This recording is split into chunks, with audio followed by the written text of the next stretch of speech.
It was in the halls behind these doors at Toronto General Hospital 6.5 months ago, where an altercation took place between security and a patient that ultimately led to the loss of one woman's life.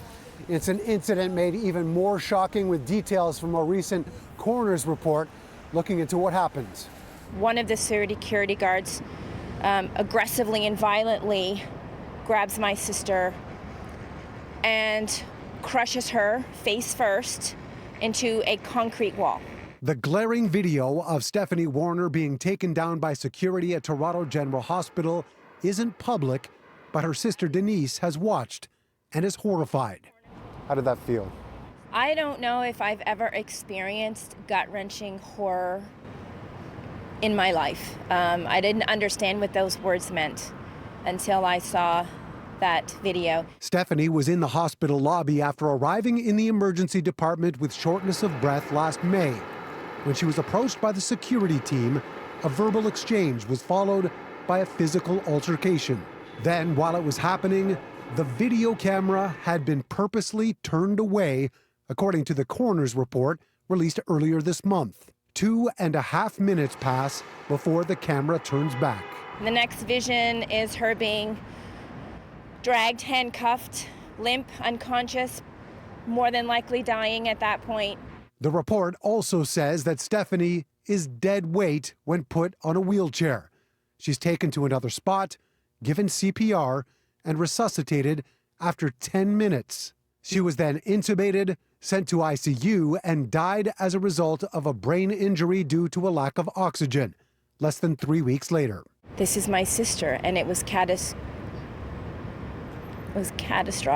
According to the coroner's report, the case fits death due to restraint asphyxia, leaving her family to demand greater accountability from all involved.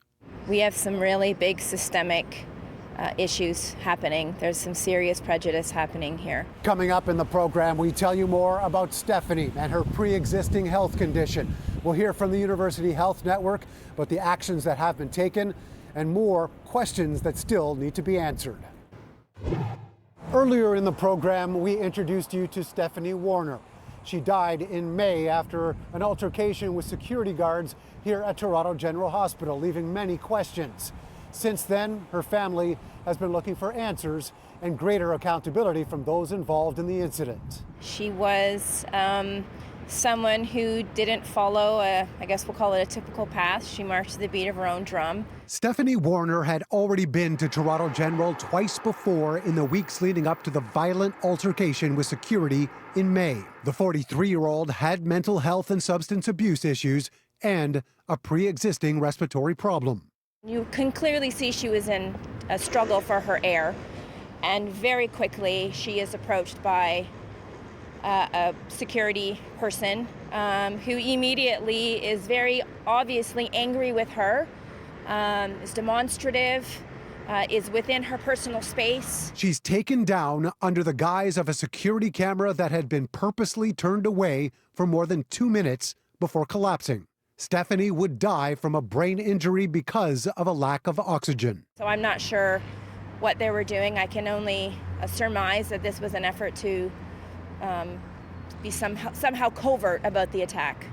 While the coroner's report is complete, a police investigation continues. In a statement sent to UHN employees last week, President and CEO Kevin Smith called the incident disturbing and distressing. He continued, "We will offer to meet with the family to go over what we have learned, the recommendations from the investigations, and the actions we must take in response when it's concluded." And what are you looking for? It would be an understatement if I said that I'm anxious to see serious criminal charges. City News has learned 2 staff members involved with the case are no longer working with UHN. 2 others have faced disciplinary action, but no specifics. There's no closure, there's no peace. You know, and there's parts of me that worry, is there peace for my beautiful sister? You know, is there? But I won't give up. I will continue to fight for her and for the rest of us. You know, there needs to be accountability and change. Despite multiple attempts by City News to get an update from Toronto Police on the investigation, and answers to questions about why the security camera may have been moved and whether any charges are being considered remain unanswered at this point.